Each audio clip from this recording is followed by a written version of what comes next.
Okay, we will go ahead and get started now. We'd like to welcome everyone tonight to our Bountiful City Council meeting on Tuesday, December 13th.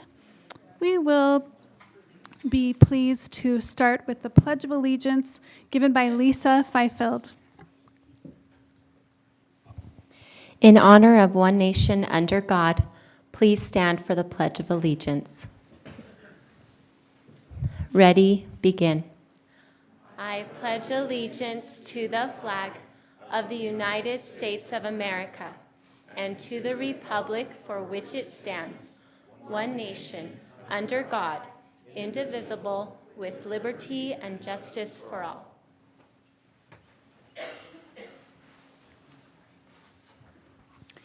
We have a real treat tonight, and Lisa Fifield that just led us in the Pledge of Allegiance. She and her husband sponsored a First Amendment speech contest, and it was so spectacular.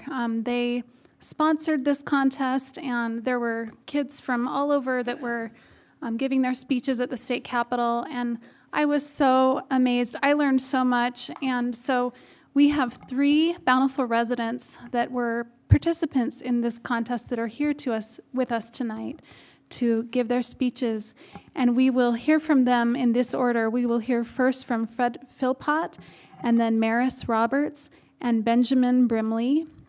And so we are so excited and grateful that you're here with us tonight, and we will first hear from Fred Philpott.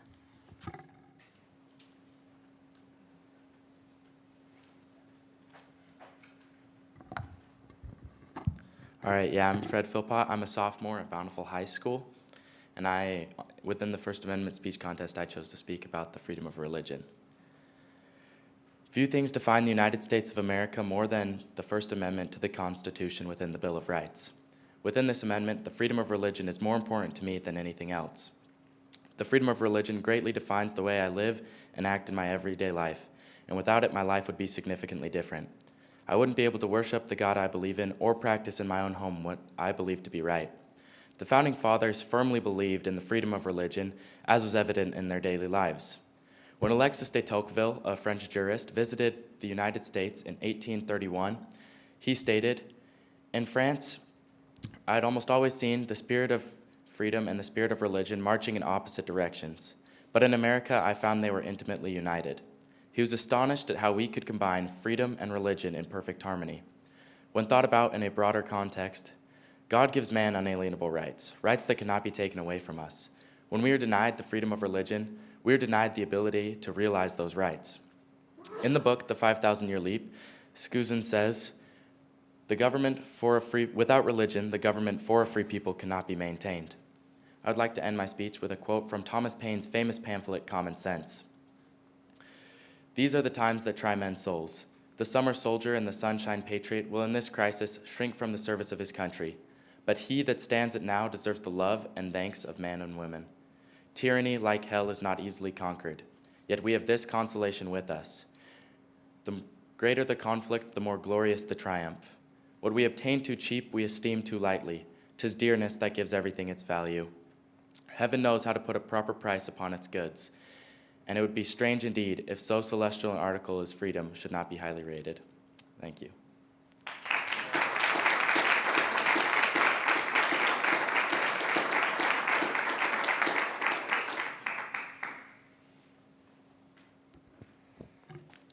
My name is Maris Roberts, and I'm in 7th grade at Mueller Park Junior High, but I will be giving my speech in Chinese. 大家好，我的宗教对我很重要，我的宗教影响我的所有所为。宗教在别的人的生活也很重要，这就是政府需要尊重人民的宗教自由的原因。美国的开国元勋知道这个原理，他们知道每个人可以崇拜自己的宗教。这个主义允许很多人在美国一起生活。有些人认为，如果每个人有一个宗教会造成冲突，但是这不是对的看法。当人们可以不同的意见的时候，就不会想要管着别人。宗教自由的一个例子是，当我住在休斯顿的时候，我和我的朋友都是不同的宗教，一位回教徒，一位是印度教徒，一位是天主教徒，一位是穆斯林和好多其他的。我觉得这是一个很美好的事。没关系我们的区别，我们在美国可以一起和平。但是不是每个国家有宗教自由。大约60年前在中国，毛泽东主义认为，如果每个人都是一样的，那就会有一个更新和更棒的社会。所以在1966年到1976年的文化大革命，它破坏每个宗教，可是反而引起暴力，这是非常伤心的事情。所以我们今天在可谓对爱上主。最后，我很感谢第一修正条款和宗教自由。谢谢你听我的演讲，我希望你们也可以很感谢我们的宗教自由。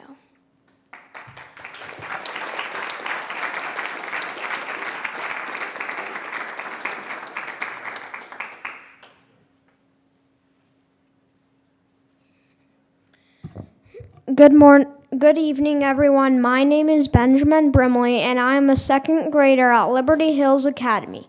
The right I have chosen to speak about today is the freedom of religion.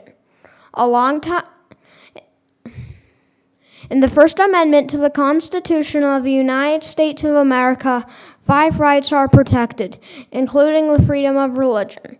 A long time ago, the King of England made a law that everyone had to attend the Church of England. If they didn't obey, they would be fined. Some people, called the Pilgrims, didn't like that law. They wanted to worship how they chose. In 1620, these people sailed to America. Freedom of religion was so important to them that they were willing to sail the treacherous journey to America. Freedom of religion is important to me, too. In some places of the world, people cannot worship how they want. However, here in the United States of America, I can worship God how I choose. Recently, I was baptized and became a member of the Church of Jesus Christ of Latter-day Saints. I'm grateful that we have the freedom of religion here in America as protected by the First Amendment so I can choose for myself how to worship God.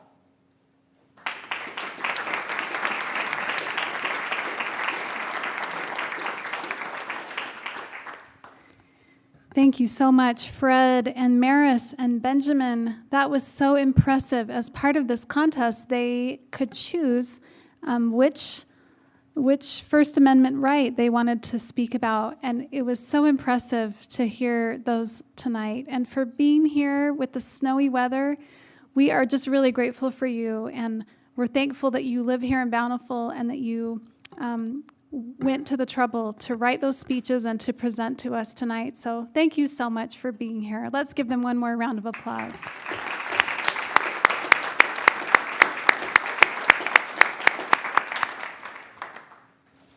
Thank you. It is now time for our public comment part of our meeting, and so we would be happy to hear from anyone who would like to speak for 2 minutes. Please state your name and your address. Hi, I'm Citizen Richard right now. If you want to look at my address, that's fine. I just want to make a couple of suggestion and a comment. On 5th South between 1st East and 4th East on the south side, there's no speed limit sign. On the north side, there is a speed limit sign. East of 4th East, there is one, and there's one that's hidden in front of Little Caesars. And if you're wondering if I got pulled over, it was my wife, Carol. But we noticed, because the officer mentioned, we probably didn't see the speed sign, and, which is true, because there wasn't one. So we suggest that, and the comment would be that I forget the officer's name, but he was very polite and courteous, probably the most polite officer I've ever met. Well, maybe except Chief Bueller, but very, very nice police officer. So kudos to the police department, and maybe we can get a speed limit sign there. So, thanks.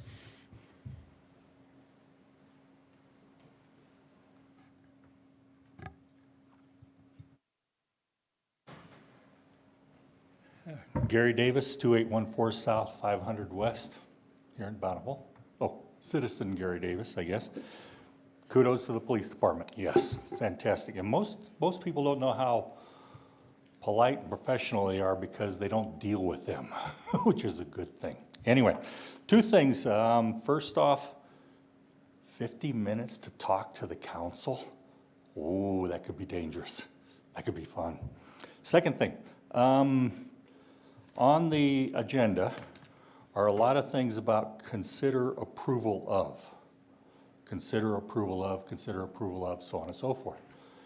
When you folks were talking to the legislatures, there were 3-4 different references to about something coming up this evening that we will approve. Got to be careful with that. Okay. It's not good to let the public know, yes, we're going to approve that thing we're going to have a discussion about tonight. That's all I got. Thank you for all the work you do, and please be careful out there.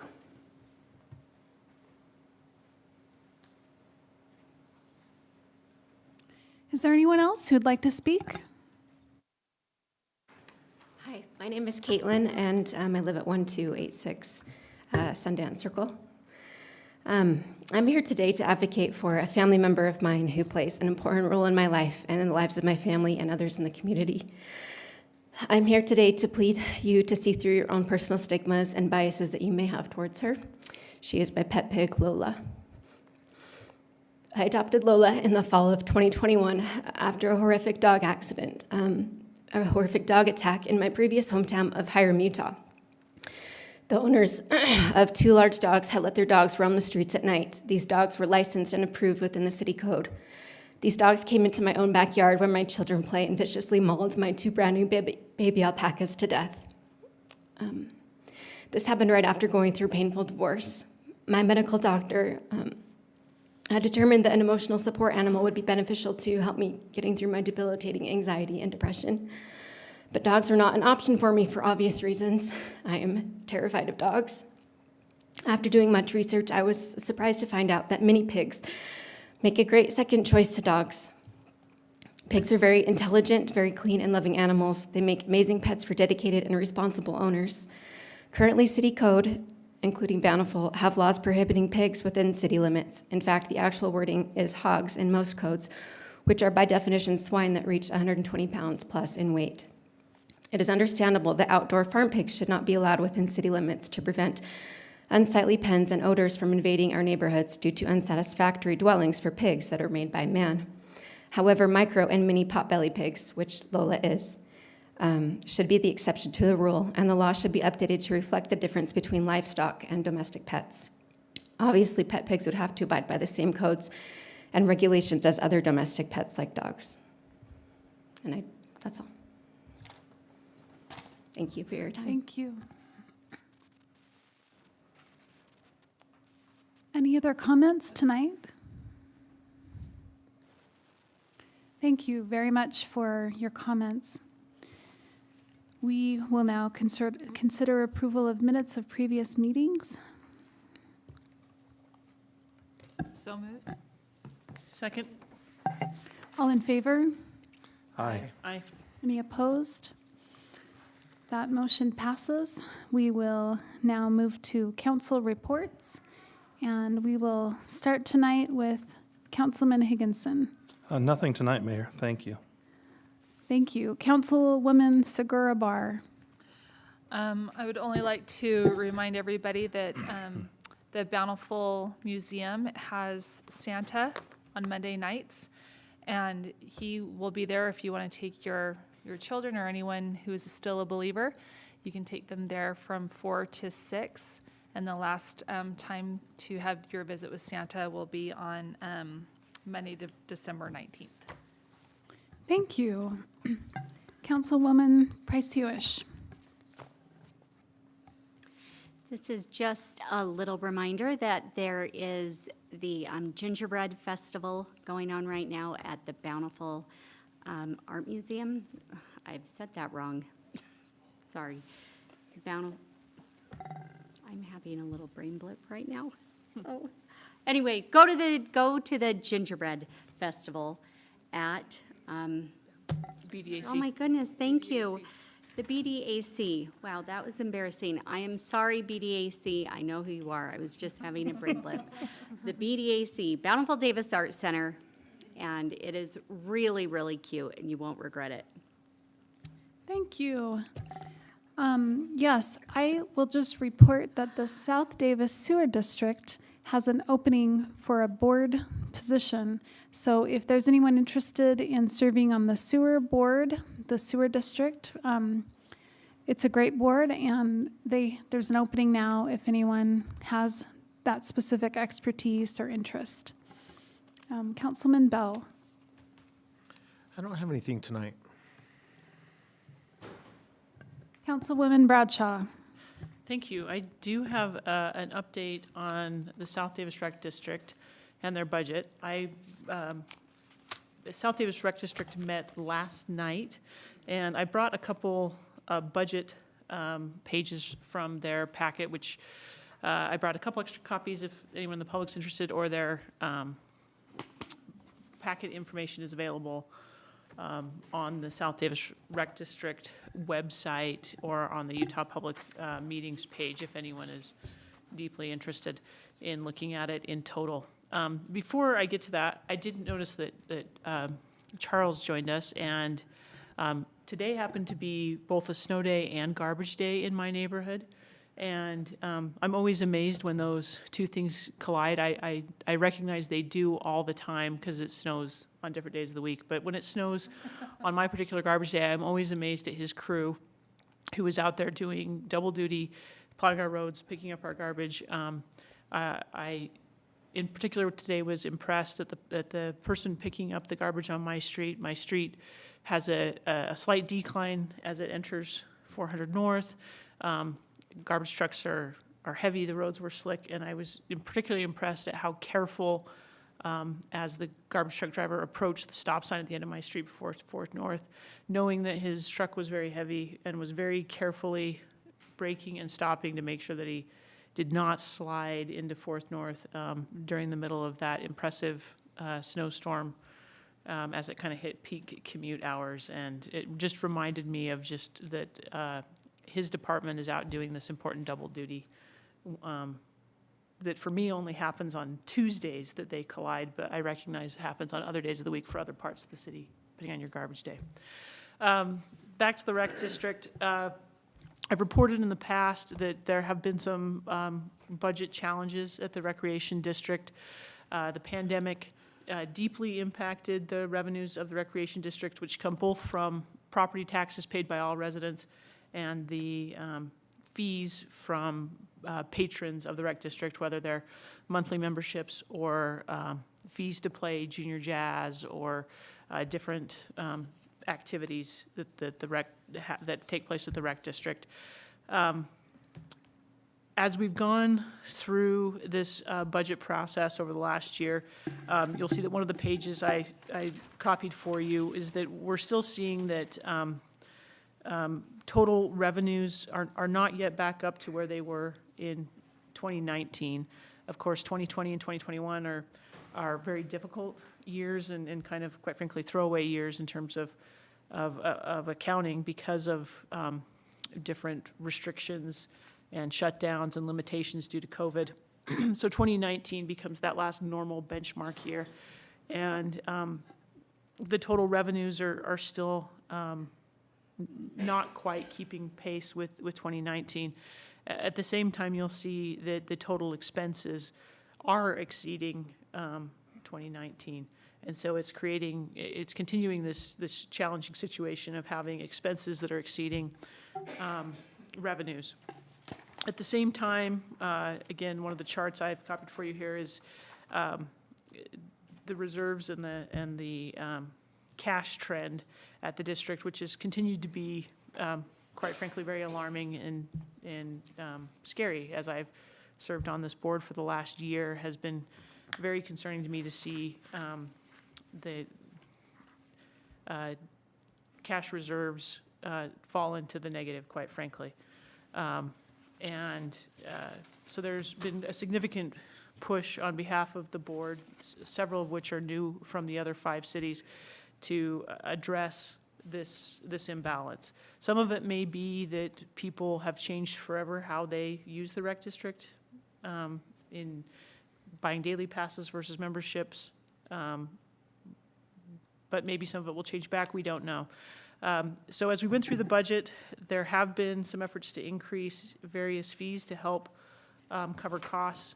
I've copied those for you in case residents ask, why the fees for junior jazz or swim lessons or things like that are going up, so that you'll have that information and can see what those changes are. These are in the recreation sector. The ice sector was adopted several months ago because of different seasons to make sure you capture a full season.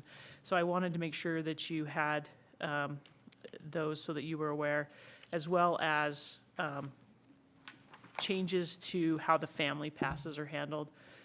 Now there'll be passes based on family size, so it might be 2 adults and a child, or 2 adults and 4 children, to make sure that small families and big families are paying a proportional amount, rather than having a better bang for the buck for large families than small families. The final note I'd probably just make is that there had been some plans early on that the staff had proposed for a tax increase to help deal with some of this budget imbalance. There were some challenges and errors in when the timing of that tax notice had to be given. The recreation district is on a calendar year. It's very different from the city, which is on a fiscal year, in terms of when those notices would have had to been given, and so that was not an option, which left a $1 million gap between what was being considered in the proposed budgets in November and what we saw last night in the district budget. There was an effort to trim as much as possible out of that $1 million gap. Most of the capital budget was cut in order to try and bring that down, but the budget still had a deficit of $433,645 that would have to have come out of reserves should that proposed budget pass. I frankly thought that was not a wise move, that we should have continued to cut, given the fact that we are dipping so deeply into reserves that are already deeply impacted and restricted. And so my vote was to vote no on the budget. It did pass 5-2, but I wanted to share just that I continue to have some pretty deep concerns and reservations about the rec district budget, and some, I think, worrying trends that the hard work of right-sizing expenses and revenues needs to be done. And felt that I owed you all that deeper update, along with any residents that are interested in the happenings at the rec district. Thank you so much for that report. We really appreciate you keeping us in the loop of what's going on. And along the way of reports, we were presented tonight with a check, a significant check from Ray and Beverly Ward for pickleball in Bountiful. And so we want to thank you very much for that donation. And it's amazing, I'm sure you know this as a representative, how many people come and tell you that what you should do. But very few people actually provide you with the means or the support in that way. And so we really appreciate you being so willing to and so invested in our community that you want to help in that way. And you know it'll be utilized and appreciated. So thank you so much for that very generous donation. We will now move to consider the approval of expenditures greater than $1,000 paid October 31st, November 7th, 14th, 21st, and 28th, and for the October 2022 financial report.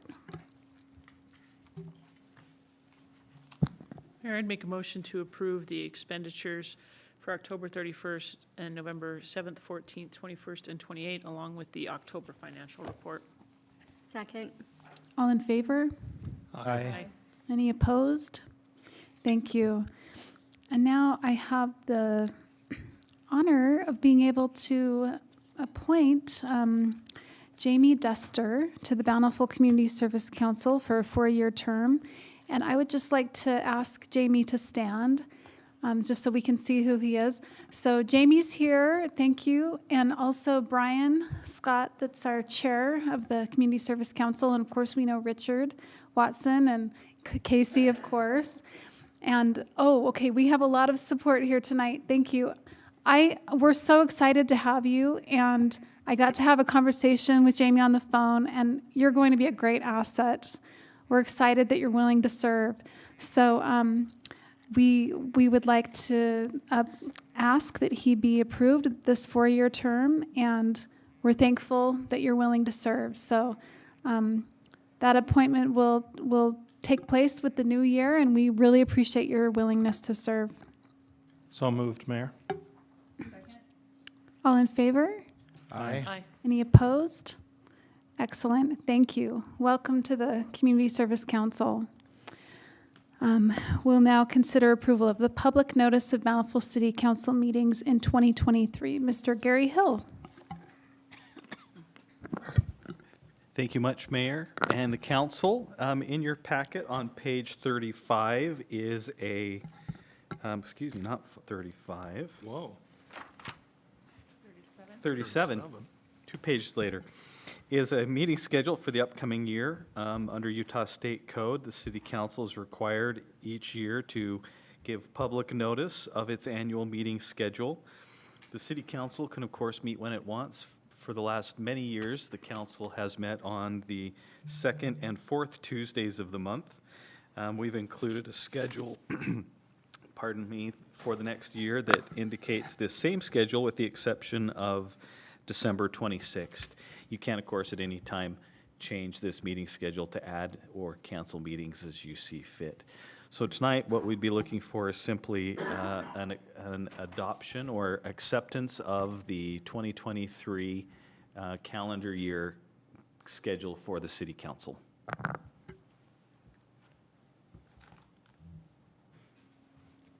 I move that we adopt the proposed schedule, city council meeting schedule for 2023. Second. All in favor? Aye. Any opposed? Excellent, thank you. And now we will discuss the approval of the proposed architectural and site plan review for 32 West, 400 South. And Amber, you're going to take this one for us, right? Mm-hmm. Excellent, thank you. Yep, so on December 6, 2022, the Planning Commission reviewed the architectural and site plan review for an 8 multifamily townhome project at 32 West, 400 South. And they forwarded a positive recommendation with staff conditions noted below in the report. And it was a unanimous vote, 5-0. And I'll just go over those conditions with you.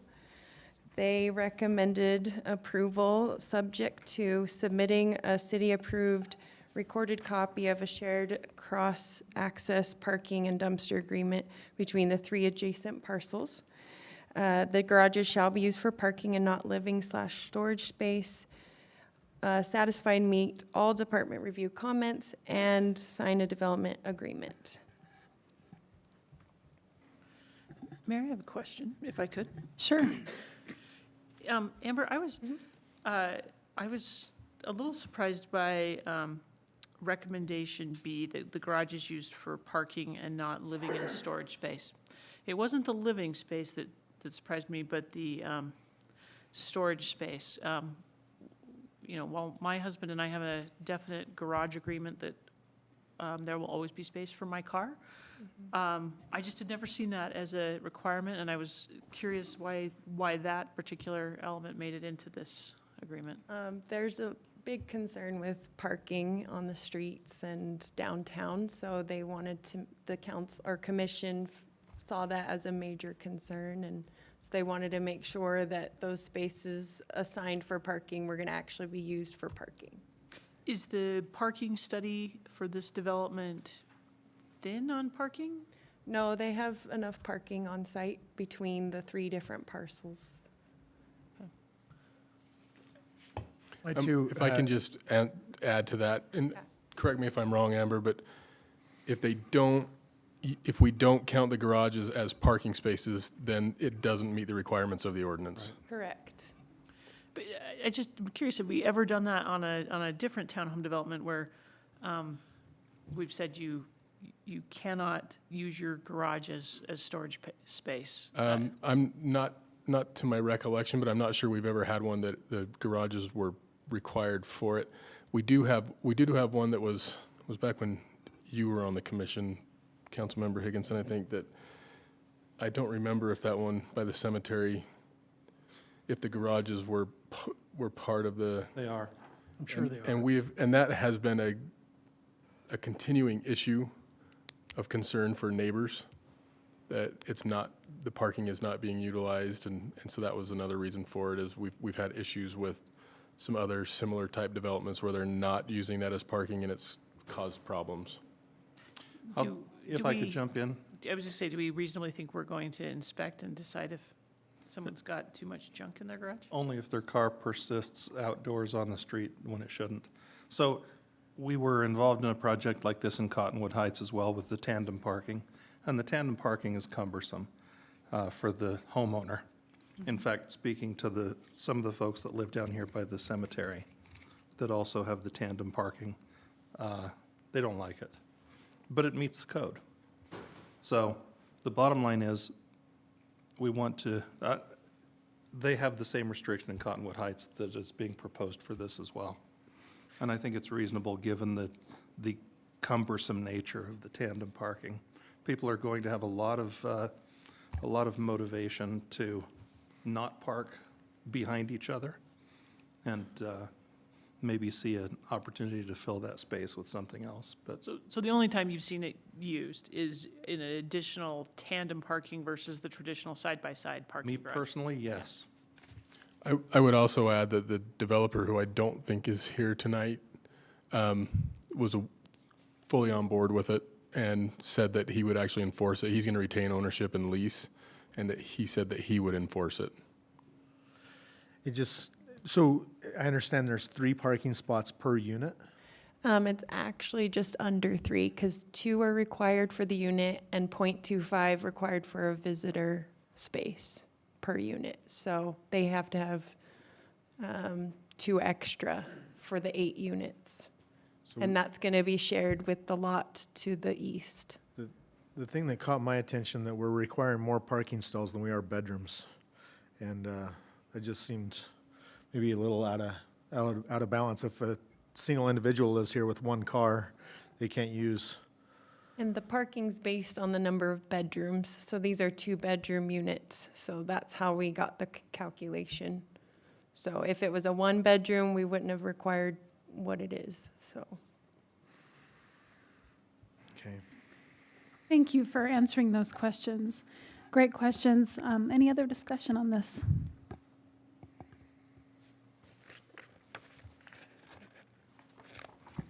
I'd like to make a motion that we approve the proposed architectural, and that's not it. Yep, that is the architectural site plan review and conditional use permit for 32 West, 400 South. Second. All in favor? Aye. Any opposed? Okay, great, thank you. We'll consider approval of Avid Trails bid to build trails for the Mueller Park A project in the amount of $122,336. Mr. Todd Christensen. Thank you, Madam Mayor and members of the City Council. In an effort to try to make sure we find a spot on Trail Builders schedules for 2023, we are getting an early start with bids and have put together some bid sets for trails work. There's a significant amount of work, and so this was split up into 3 different sets. Sets A and B are on the agenda tonight for work in the Mueller Park area. And then later we'll plan to bring before the City Council a recommendation for Set C, which will be in the Holbrook to Ward area above the temple. So all of these trails are high priority trails on our trails implementation plan. And Set A here before you now is specifically, this is a set of trails that connects the bottom of Mueller Park up to the Elephant Rock, Big Rock, and the Mueller Park Trail. So you can see that in the packet. There's a couple of graphics that show that. And so we bid this out. We have a list of pre-qualified trails contractors and received 3 bids. One from Single Track Trails, one from Rock Solid Trails Trail Contracting, and one from Avid Trails. Avid Trails was a low bid at $122,336.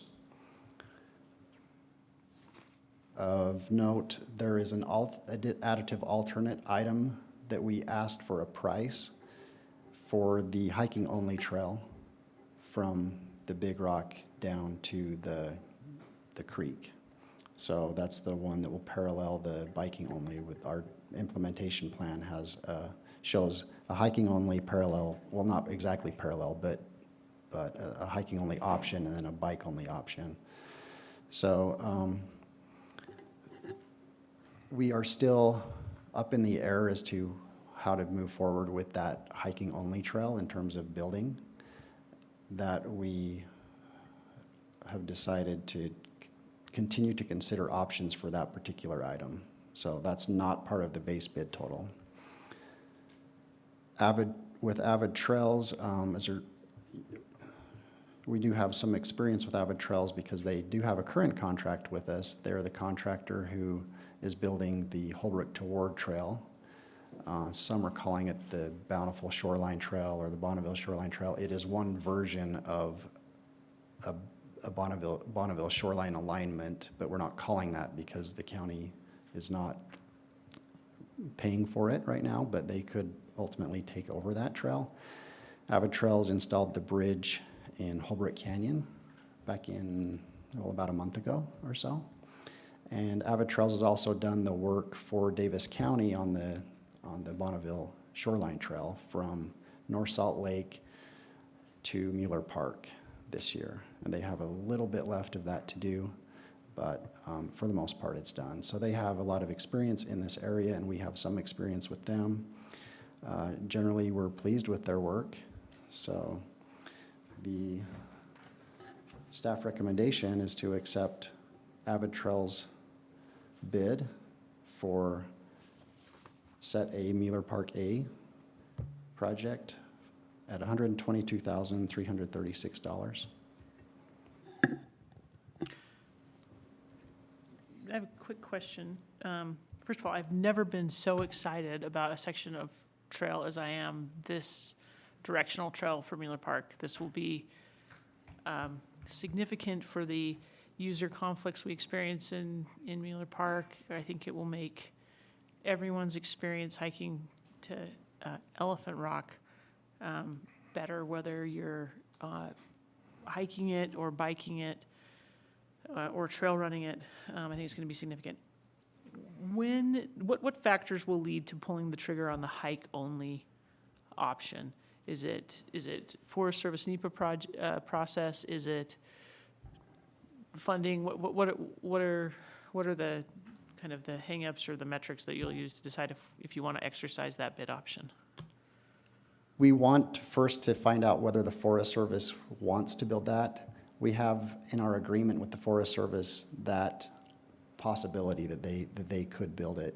So we want to find out, we still don't know how interested they are really in doing that, what their time frame is. We haven't really gotten that information from them. You think they may build it versus us having to build it? They may build it, they may want to build it. I just don't know. And I also, if they choose not to, we may solicit other bids to see if, especially where there was such a disparity on what we got in this, and I didn't put it in the packet, I apologize, but I'll mention that for that particular item, as an additive alternate, Single Track Trails had it at $166,000, a little over. Rock Solid was a little over $75,000. And Avid's price is in the packet at $49,000. That is a wide disparity, That is yeah. significant. Yeah, and so I don't know exactly why. I think that some of it is on fairly steep terrain, and I think Single Track was just trying to make sure they covered their bases. Rock Solid may be the same thing. There could be some retaining walls required, and there are, I can't remember the number, but there are a fair number of switchbacks for that trail also. Okay. Well, thank you. I'm really excited about this trail. Agreed. Super excited about this, but I was a little bit less excited when I saw that the hiking-only trail has the potential to get backburnered here. And when you're talking about the Forest Service potential build-out of the additional alternate, the hiking-only trail, I'm wondering what you think might be realistic timeframes that we could, so it's just not kind of like dangling out there. I'd hate for this awesome piece of this master plan to get kind of just dangled in the wind. So I'm just curious, what do you think are realistic timeframes for finding out that Forest Service desire or willingness to build that part of the trail? Can we put some kind of parameters around that? And what we might be doing in the meantime to reach out to the Forest Service and find out, so we can kind of move ahead if that's what is going to be required. That is a good question. We first approached the Forest Service about this, or had discussion with the Forest Service about this in, I think it was July of last year, and didn't get an answer. Haven't pushed for an answer, but knowing your interest level in this trail, we could push more with the Forest Service to find out what they really want to do and their crews are capable of doing there. And then if it turns out that they don't have the availability, then we could move forward with either a decision with Avid Trails that we could bring back to the council to accept their alternate, or we could, I think this is a discussion we need to have and consider once we know what the Forest Service wants to do, but we could also bid out that trail again. So just to follow up, if the Forest Service does decide to build the trail, they would assume all costs of building the trail, or would we be paying, we would pay the Forest Service for the build-out? Yeah, we would need to pay. They would need to decide what that price would be, and then we would agree to pay the price for them to do the work. Mm-hmm. What do you think is a realistic time frame? Is it to get that information or those answers from the Forest Service? Is that something that we could know like in a month, in 3 months? Yeah, I think 3 months is reasonable, knowing the Forest Service. We do have a tentatively planned meeting next week with the Forest Service to talk about these upcoming trails and what our approach will be to, making sure that we're doing what they'd like to do, and they have the chance to walk the flag lines and to coordinate with the stakeholders and other parties the contractor, mainly us. And so anyway, we plan to start these meetings next week, and we'll have regular meetings regarding the kind of kicking off the construction of these trails. And that can be a part of those discussions. So just to be clear, would we be, and this is a question for everybody here, would we be potentially making or approving a bid with the contingency for the alternative additive item, or that's what it's called, the additive alternative hiking trail only item? Should the Forest Service decide they don't want to build the trail? I think your question is perhaps often, and correct me if I'm wrong from our staff, a contractor gives us pricing that's locked in for so many months or days. So if we were to have an answer one way or the other, Avid might be guaranteeing this price for a certain number of days, and then we could move forward on it. And if it was outside of that window, we might have to seek new bids. Yeah, one thing I can comment on this item, the price we got from Avid Trails is not tied to the deadline. So we would need to ask, Avid Trails to give us how many additional days or a new time frame that they would need to perform the work for that additional alternate trail, the hiking only trail. The other thing I'd mention, the Mueller Park Trail has grown in popularity over the years. I remember hiking and riding it growing up just below Mueller Park, and was able to often do that all alone for the entire stretch of the trail. And I don't think I've hiked that trail alone or biked it alone in many, many years because it's popular and you see people out there all the time. It's known for its tight switchbacks, its blind switchbacks, and I think one of the really important components of this element in our Trails Master Plan, and in this one being such a high priority, is the fact that we'd create this downhill loop. We'd make it a directional trail, and that would relieve some of those head-on collisions that happen between hikers and bikers and biker to biker, because even the most careful of bikers can't see around the blind corners. Personally, I ride with 2 bells on my bike, a jingle bell and an active bell, so that I can make sure that I'm able to be heard by hikers, and I'm careful coming down. But even doing my utmost to do that, you just can't always anticipate someone who might be stopping to take a picture or checking their phone right behind a blind corner. And so while ideally I think it'd be great to make sure that we had also a hiking only trail that wasn't multi-use, I would suggest that just the most important priority is to create this directional loop and immediately decrease those head-on blind corner collisions that sometimes take place and impact the safety of all the users and the user experience of people that are using that trail. Thank you. Couple of questions. What is the length of the Set A construction? Set A is just barely over 3 miles, so 3.01. And what is the anticipated length for the hiking downhill? The hiking is 1.1. And assuming we pass this tonight and we're able to contract with them, what's the anticipated construction timeline?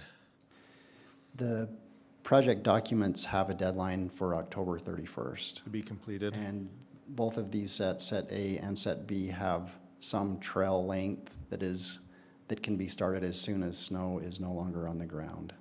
Other parts of these trails will need to wait until July 15th or later because of goshawk nesting in the Douglas fir trees.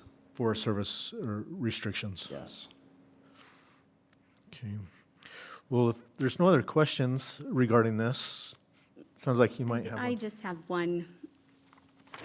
I guess it's more of a concern than a question, and not trying to be like the fly in the butter, but I am concerned about just how significantly lower Avid is on both of these bids, like significantly lower than the other bidders. And I think, you know, maybe it would just be helpful for people who might be concerned that there is a risk going with somebody who is a significantly lower, has such a significantly lower bid with the bid bond and what that looks like to protect against any kind of overages or exceeding the bid. Could you just address that? Yeah, I will say one comparison that we have is our current contract that is still underway with the Holbrook to Ward Trail. And their pricing on that is about $37,000 a mile for flagging and also construction. Just the construction part, the way that we have it in our agreement with them is about $31,500 per mile for the construction. And with the 3 miles of trails here in set A, that turns out to be, if I've done my math right, about $40,200 per mile.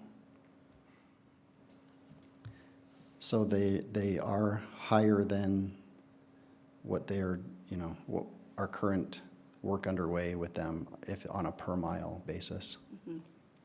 And we've had they've come in on bid with all of the other projects. We've used them. We've only used them on this one, and I know that they've done the work for Davis County for the Bonneville shoreline, but that contract is with Davis County.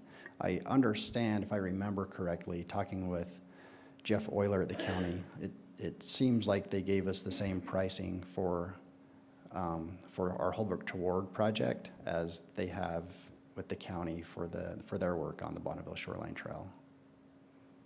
Todd, can you tell us a little bit more about Avid as far as their geographic presence and maybe their history in business from what you know? Yeah, from what I remember, they have one of their either president or not the president, but one of their main officials of the company lives in the Salt Lake area. The one who is my primary contact lives in New Jersey, and I can't remember the other one, but he was out here, for instance, when they set the bridge. They were actively out here, making sure everything was in order for that. They have a crew lead who lives in Woods Cross, and I've been really impressed with his work. He seems to be very conscientious and has some good experience with building trails. And the other crew members, I'm guessing that they live locally, but I don't really know. Mayor, could I jump in? Please. One thing that kept me, I think, a little calmer about the disparity in bid amounts was that Avid's bids very closely approached our engineer's estimate on what the trail project should cost. So he's pretty solid, and I think that they're probably in the reasonable range as well based on that. Thanks. Thank you. It is reassuring, I think, that they know the area. They have been doing work here. It's not like they're completely new. They know the area already. They've been doing work here for us. So any other questions or thoughts on this? I'd be happy to make a motion, Mayor, that we approve the bid of Avid Trails for Mueller Park Project Area A in the amount of $122,336. I'll second. All in favor? Aye. Aye. Any opposed? That motion passes. And then we get to hear from you again, Mr. Christensen, for the next item. Okay, thank you. Now, the next item is for set B of these trails to which we've been referring. Again, set B is for trails in the Mueller Park area. Well, really the Mueller Park and North Canyon area. Set B includes new trails that connect North Canyon Trail to Cave Peak and produce a loop option in the North Canyon area. Set B also includes an advanced difficulty level trail that connects the Mueller Park Trail to a connecting trail from Set A that you just considered. And so that opens up another loop option in the Mueller Park area for advanced trail users. Again, we bid this out to our pre-qualified contractors and received 3 bids, one from Single Track Trails, one from Rock Solid Trail Contracting, and again from Avid Trails. So the same bidders on both of these sets in the Mueller Park area. Again, Avid Trails came in with the lowest bid at $278,686.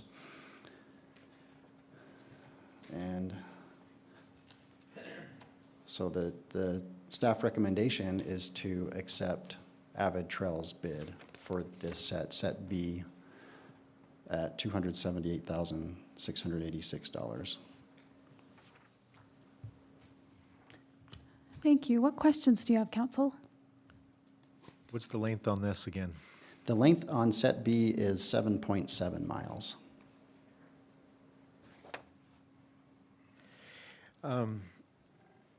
How difficult is it for the staff to get up on the mountain and oversee construction and progress, and that it's meeting all the design parameters?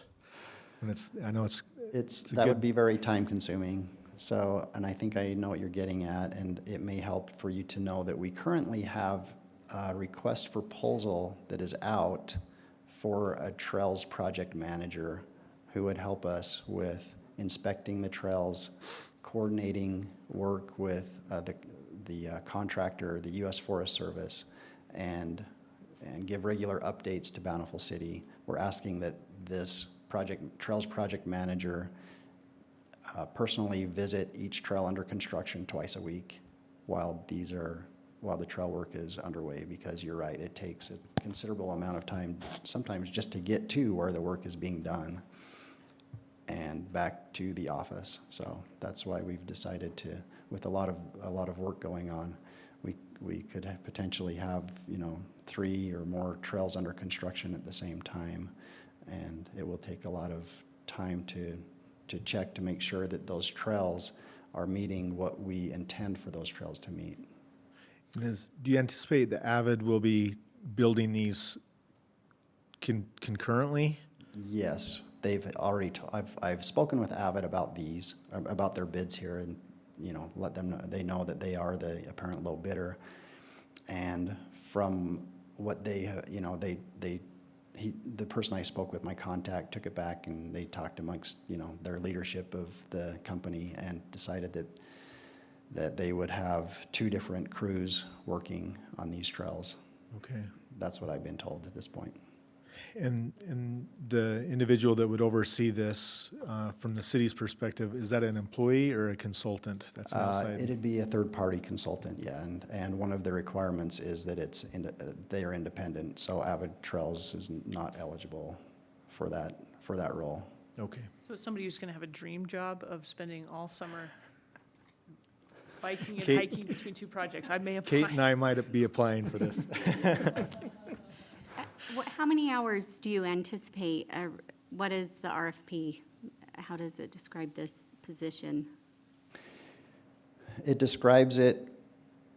We don't give a number of hours estimated, but we do, like I guess, kind of what I mentioned before with the 2 visits per trail under construction per week.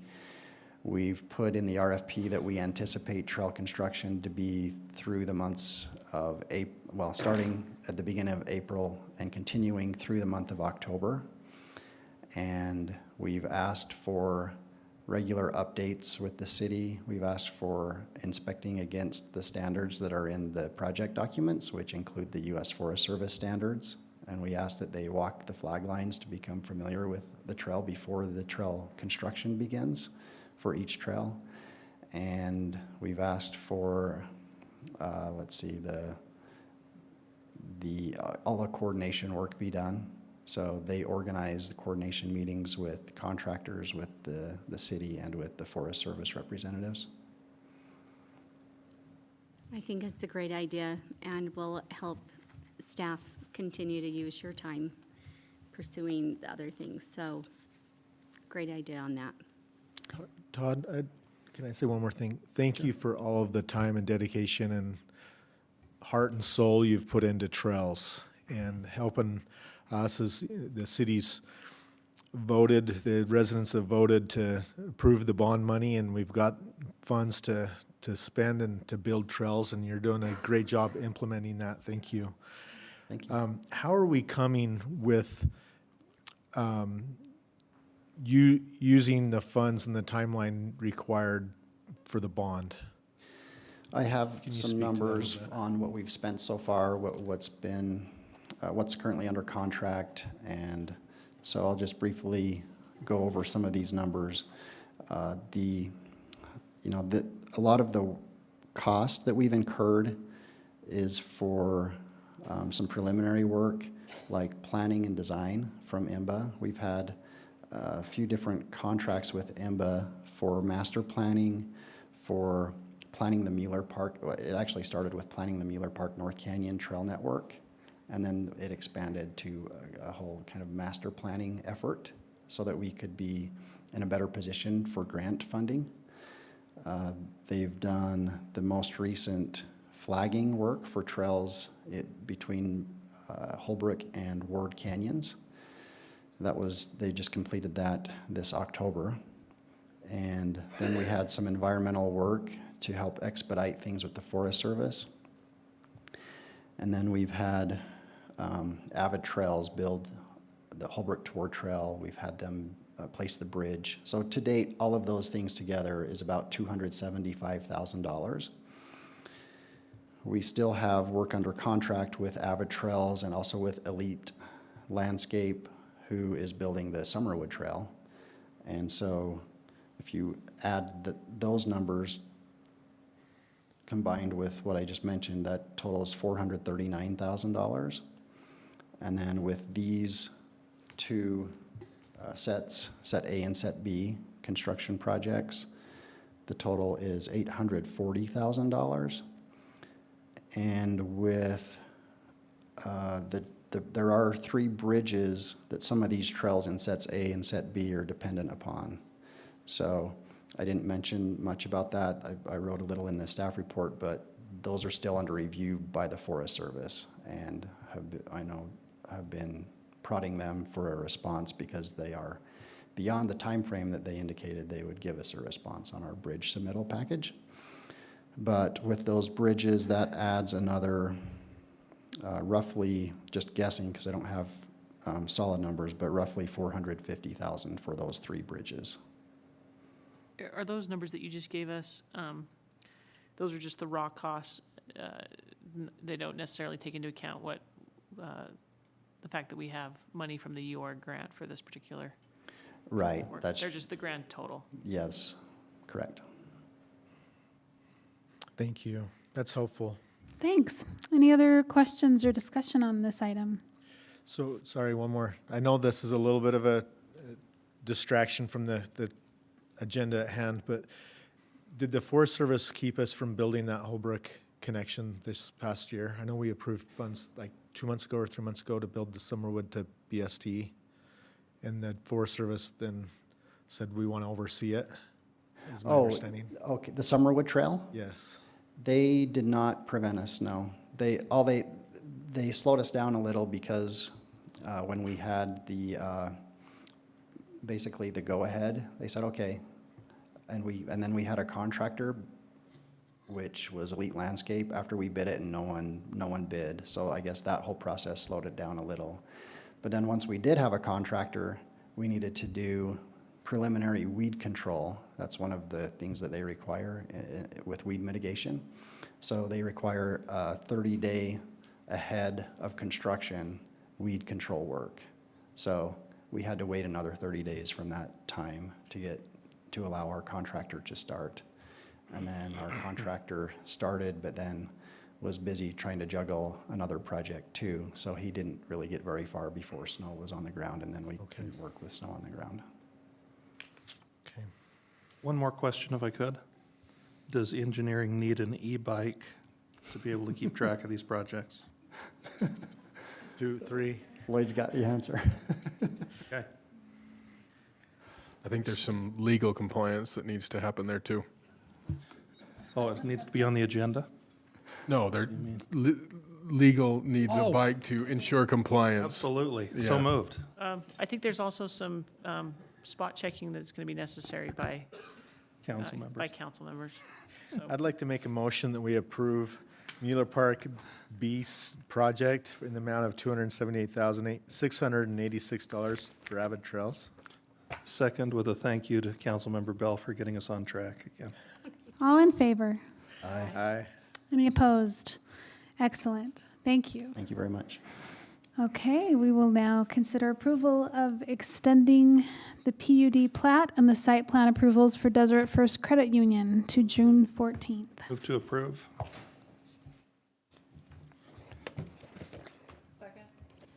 Lloyd, you don't even get to go into it. How can you improve upon that? Okay. All right, it's been moved and seconded. All in favor? Aye. Aye. Any opposed? Okay, we will consider approval of extending the final architectural and site plan approval to July 11th for Renaissance Town Center South Apartment Building. Move to approve. Is there a second? Well, I'm just wondering if we could hear from the developer. Is that possible? Sure, let's let Lloyd just give us a brief introduction and then we'll hear from them. I tried. Approximately a year ago, the council granted a final architectural and site plan review approval for what I think is affectionately referred to as the Big Boy apartment building. We are awaiting the issuance of a building permit for that project, and I understand that the developer is working through some issues with his project. That approval came with, obviously, a deadline of 1 year. So we have yet to issue that permit, obviously, and in anticipation of doing that, in the next 6 months, we request the 6 months extension. Thank you. Councilwoman Price Hewish, do you have specific questions about it, or what are your thoughts? I do, because I think this is a project that all of us are super interested in, very invested in seeing it move forward. There's already been some movement with a couple of projects there on the southeast side. And it's exciting, frankly, to see that non-productive piece of property becoming more productive. And I think it's going to be a real revitalizer. So I think there are just questions. And I don't know if Bruce would be willing to just, I don't know, share how, where the project stands, and if you feel confident that moving forward because it appears, and Clint, maybe you can just confirm this, that our code allows one extension. That's right. It's, this is by ordinance, the council can grant one extension. After that, then it's a complete resubmittal. All the entitlements are void and we start over. And how would that impact the the RDF, or the redevelopment funds and all of that Well, there's a aspect of it. there's a time frame on that. Looks like you might have. Yeah, that's subject to a separate agreement. The clock begins ticking once those funds are approved, and which they already have been. And so that doesn't get a reset in time. Mm-hmm. So that's ticking either way. Now, Bruce, would you be willing to just share with us a little bit where the project stands and? Mayor, could I jump in with a comment real quick? Sure. I know it seems flippant and careless for me to just make a motion to grant the extension, but actually granting the extension keeps the project moving along quicker than if we didn't grant the extension and they had to start over submitting everything again from the start. So. For granting the exception, Yeah. the extension, I just want to know where the project is. I mean, I agree 100%. I agree 100%. I think I'm in favor of granting the extension because of the importance of this project and the importance of this specific, the big boy. I'm just wondering if we can get a little more insight into where the project stands. Bruce, do you want to comment? I think one of the challenging things about this project has been the approval process that the city needs to take a serious look at. A developer comes on a project of this size, and we spent about $1.25 million, and we don't have approval from the planning director on the project. We have gone through all the review on the plans.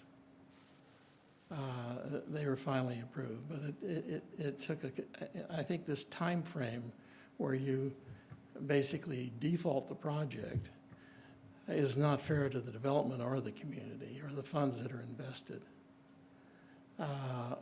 And I would say it this way, is that when you submit a set of plans in December and you can't get an answer for 7 months, and then you don't get an answer on the rest of the plans for 10 months, the year basically evaporates.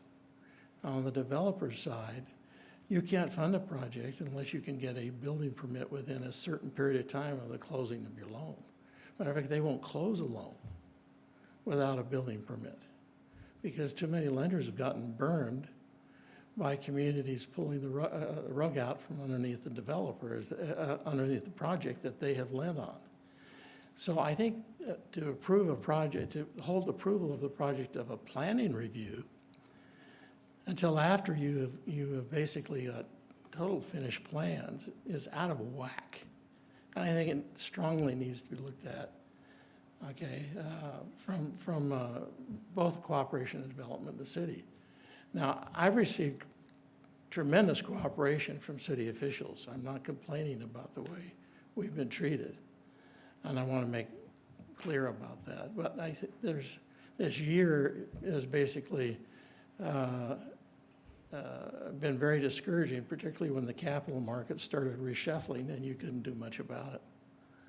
So does that give you some idea of some frustration from the developer or the problems that developers have in bringing a project to fruition within this time frame?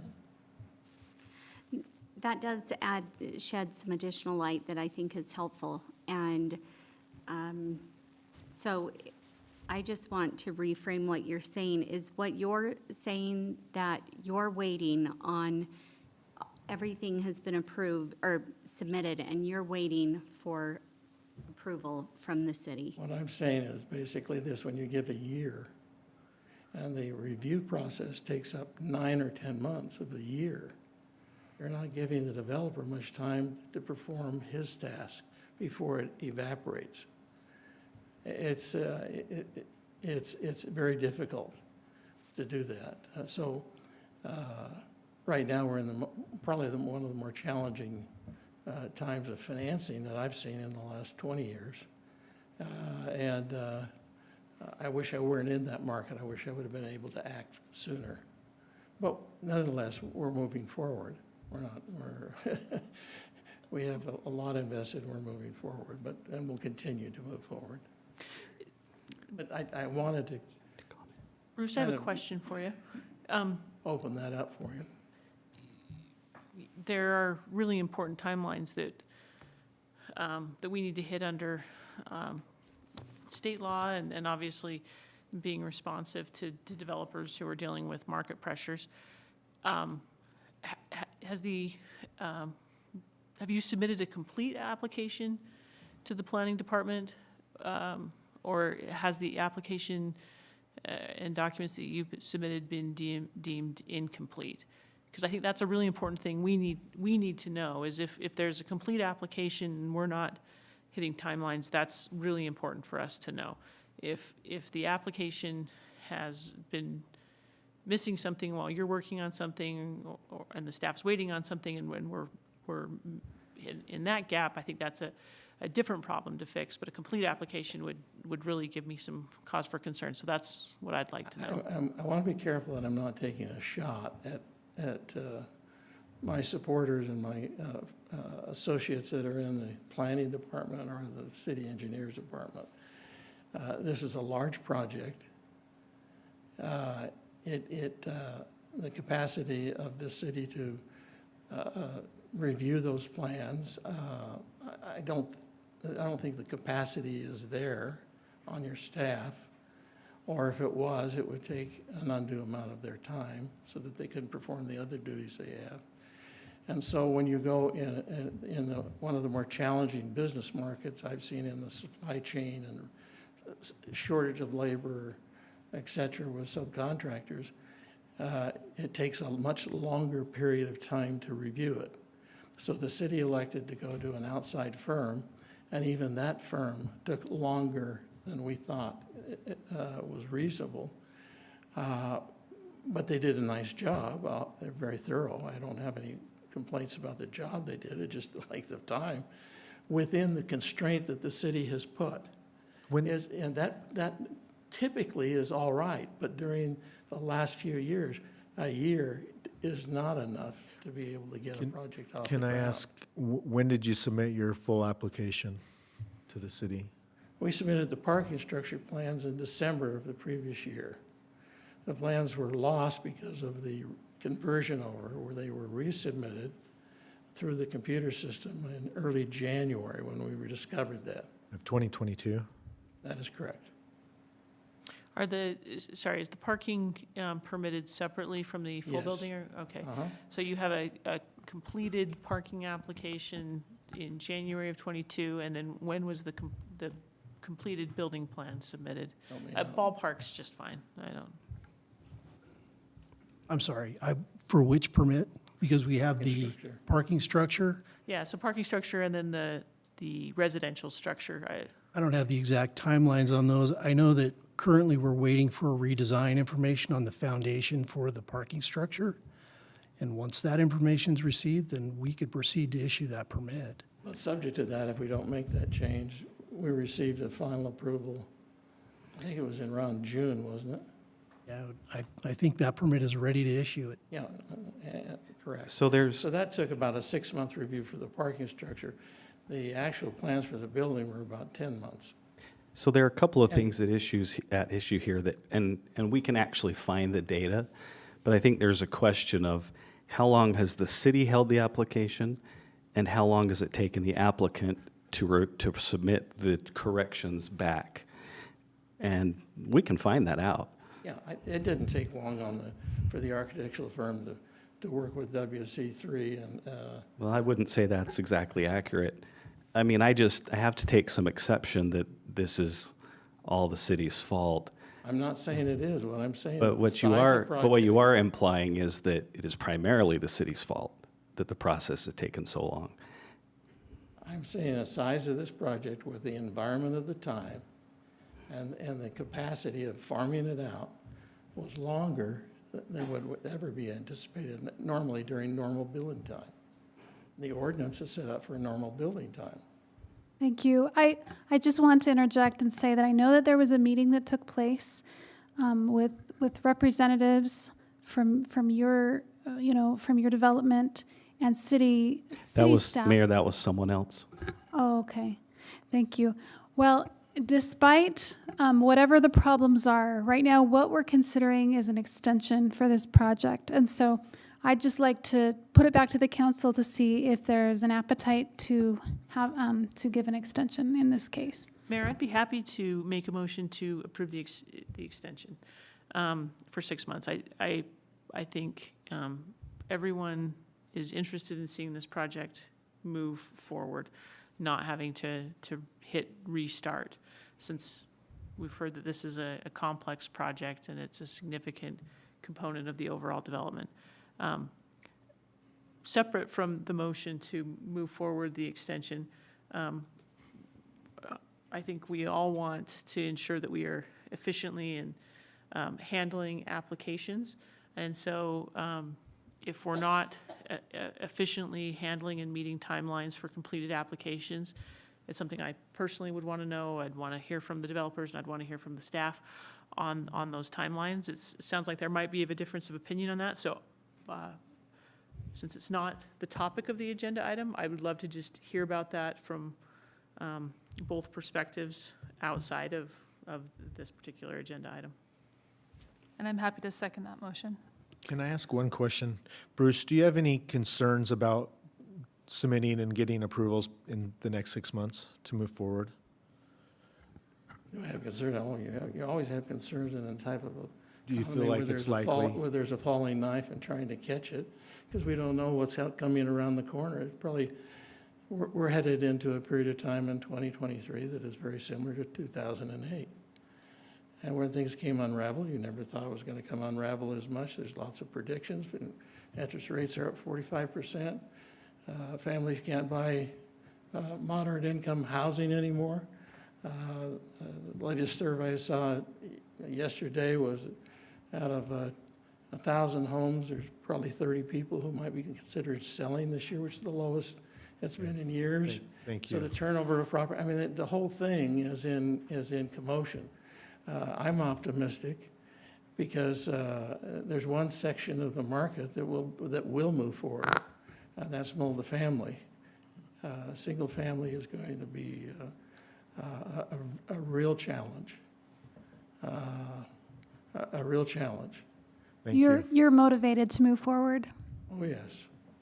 Okay, it's Very been moved very and seconded. motivated. Mayor, could I Yes. just ask a question Sure. of staff? Do we feel like on our end as the city, on the staff side, to me, it seems like this is something that can get done, but I'm looking at it from the outside. I mean, we all hope it can, we want it to.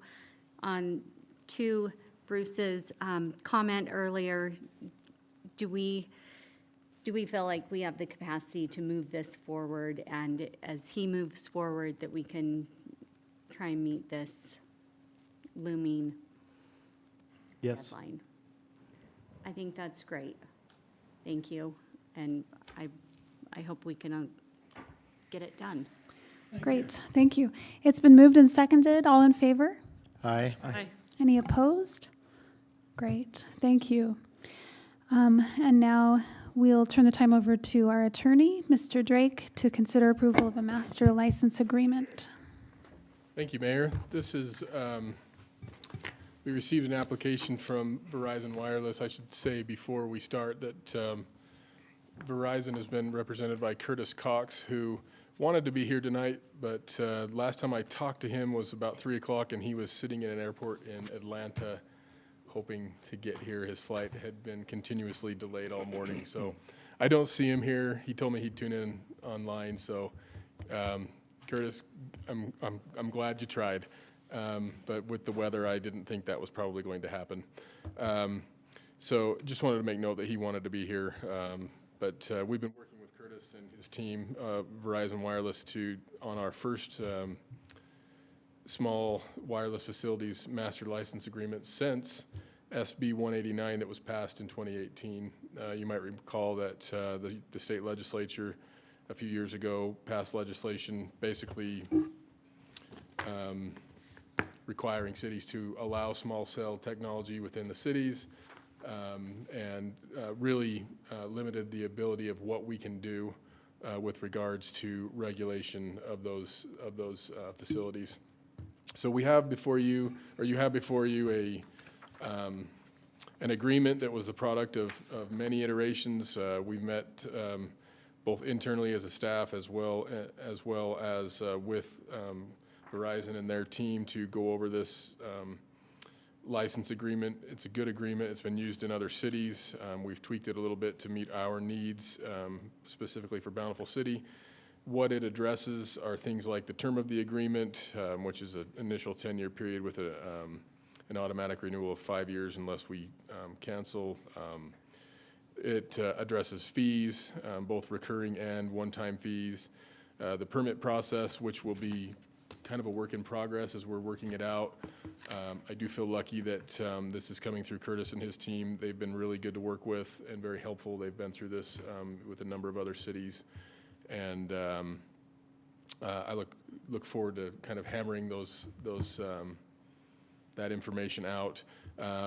We plan to have basically pre-meetings or pre-submittal meetings to kind of go over everything, and really the point of those meetings will be to for the city to understand what Verizon's needs are and what the locations will be and what the equipment will look like. If you look in your packet, I included some photos of what it could look like and what it will more likely look like. There's the first one, our power department, and this is something that we worked on. City representatives actually spent quite a bit of time at the legislature in 2018 on SB 189, ensuring that as a municipal power company, that our interests were protected and that we were able to have some autonomy for our power poles. So that gives an idea of what could be done on existing power poles, those first two photos. That is not something that will likely, the first photo will not happen in Bountiful City. Power is adamant, and Verizon agrees that we don't want any equipment or anything working within that power space, that those areas where those lines are. There's a number of reasons for that. We don't want it getting in the way of our equipment. It also requires people with additional certifications and licensing to be able to do that. So it's more expensive to have repairs and installs and things like that. So what we've come up with is, and what we're working on, are design standards. The following two pictures, one is a new pole in a park and the other one is a new pole with a street light, are more in line with what we would like to see. And I actually brought, Lloyd, if you want to just pass those down. We were able to get some design standards from Draper City that we like as a staff. Now, this is all relative, right? Like, I don't think anybody loves to have a pole in their park strip or in their open space, but this is something that we're required by law to allow. And so what we did is looked at it as a city of, what design standards and what criteria can we implement that will be useful to our residents, minimize the impact, and this is kind of the design standards that both Lloyd and I have looked over this.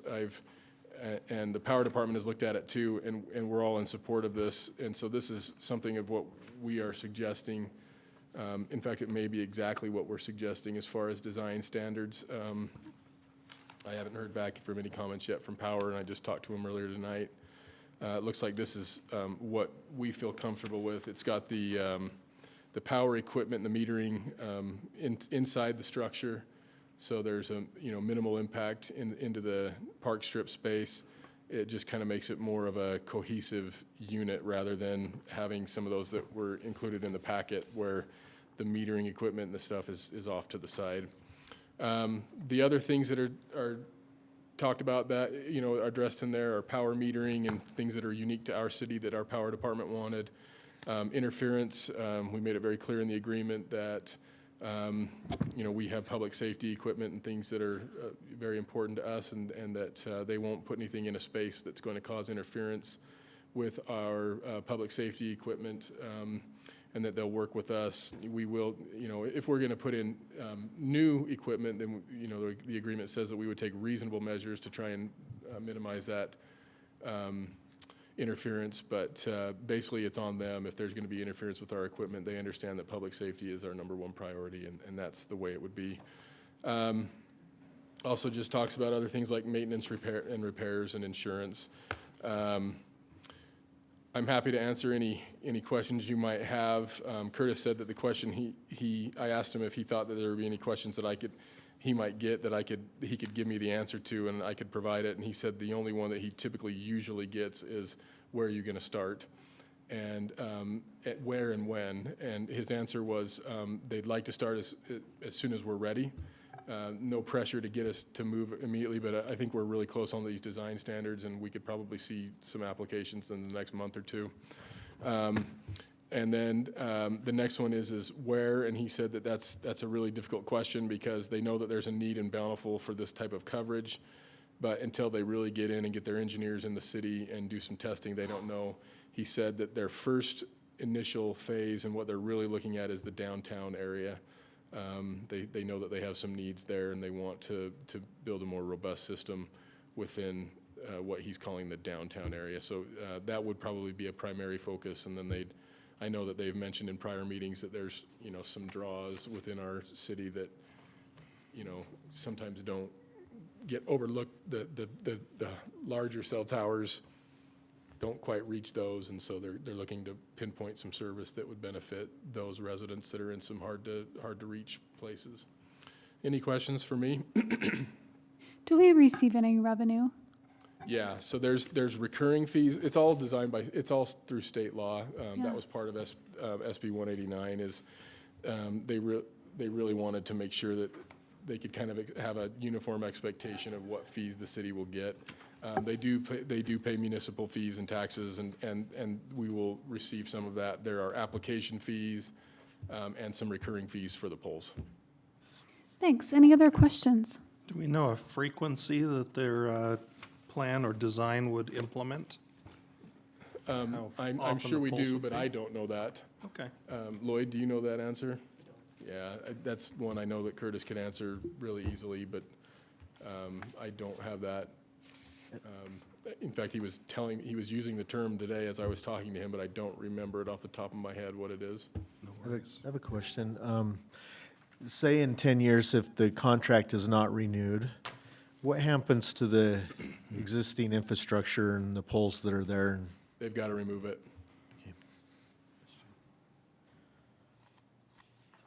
Any other questions? Maybe one. Is there any truth to the rumor that 5G causes COVID? COVID? Mm-hmm. I don't know. Okay. I did actually ask him, Curtis and his team, the question of, look, I haven't read any of the literature, but I know that there are people that are concerned that there might be some issues with microwaves. Mm-hmm. And he said that there's nothing in the equipment that is any more than a microwave in a house. The power department was pretty savvy to that stuff, and they were concerned about, well, what about our guys that are up right within the space, within a few inches? And he said that there is more concern when you're at that proximity, but it didn't seem like it was much. They were pretty honest with their response to that, and they basically said that there's really no impact on that it does produce microwaves, but nothing more than a microwave in a kitchen. You guys remember that rumor, right, when COVID started? Okay. I hadn't heard the COVID one, but I had heard yeah. like all sorts of other ones, like you become zombies and things like that, but. Well, Move to approve Second. the contract. all in favor? Aye. Any opposed? That motion passes. Thanks. Now we'll turn the time over to Charles. Well, actually, it's No, we'll give Charles a break, and I'll do that if that's okay, Mayor. yeah. It's I think I'm listed on the agenda for it. you are, yeah. So we'll turn the time over to to Mr. Drake. Thank you. Charles has had a busy day, to say the least. Just really briefly, this is just a formality of what you already discussed in a work session. Starting our own recycling program, purchasing the carts. I'm not going to go over any detail. Approved. There you Or go. make a motion to approve. Good. Second. Just a formality. I just have a quick question. Just for clarity's sake, do you think that it's would be helpful to just add the word collection instead of like that Bountiful is implementing a recycling program? We're implementing a recycling collection because we're not really doing recycling here in Bountiful. So just so it's a little more clear. Yeah, where are you referencing that in particular? What page is it? The first sentence. Are you just talking about the whereases? 125 is the. Yeah, or page the where agreement, on the agreement where it says, We can add a collection program. Yeah, that's no problem. They've already signed it, but we can just call them and say, look, here's the deal. We're going to add one word to it, and it's not going to be a problem. You'll still have the word recycling and just add collection. Yes. excellent. Is there a possibility of replacing the word cart with can? Come on. So- Nobody calls them carts. Charles did, and that's why I called them that. Well, come on, Because Charles. I said the same thing. I saw that. I go, I've never called that thing a cart, but that's what he calls it, and he is my expert. He probably calls them shopping buggies, too. He probably calls an elevator a lift. Okay, so for clarification, you're willing to add the word collection to the Yes, agreement? we'll add that to it. And it's been moved and seconded. All in favor? Aye. Any opposed? That motion carries. Thank you so much, Charles, for your work today and always. I'm sorry you're still here this evening. Thank you for your endurance. Go home. Now we'll consider approval of lot line adjustment at 1532 East Vineyard Drive. Mr. Lloyd Cheney. Does anyone have any questions about this issue? I don't. Move to approve the lot line adjustment. Second. All in favor? Aye. Any opposed? Okay. And now I'll entertain a motion to move to a closed session. Mayor, I'd like to make a motion to move to a closed session to discuss the acquisition or sale of real property pending litigation and/or to discuss the character and/or competency of an individual as allowed by state code. Second. All in favor? Aye. This is roll call lotto I here. wondered Thank what you. the noise was. Sorry, I was just building anticipation. The drum roll. Oh, I got it backwards.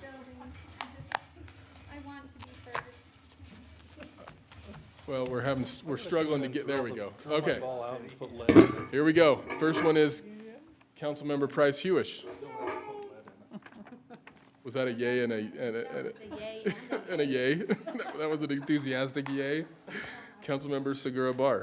Yay, aye, yay. Aye, yay. Now I'm confused. Councilmember Bradshaw. Aye. Councilmember Higginson. Aye. Councilmember Bell. Aye.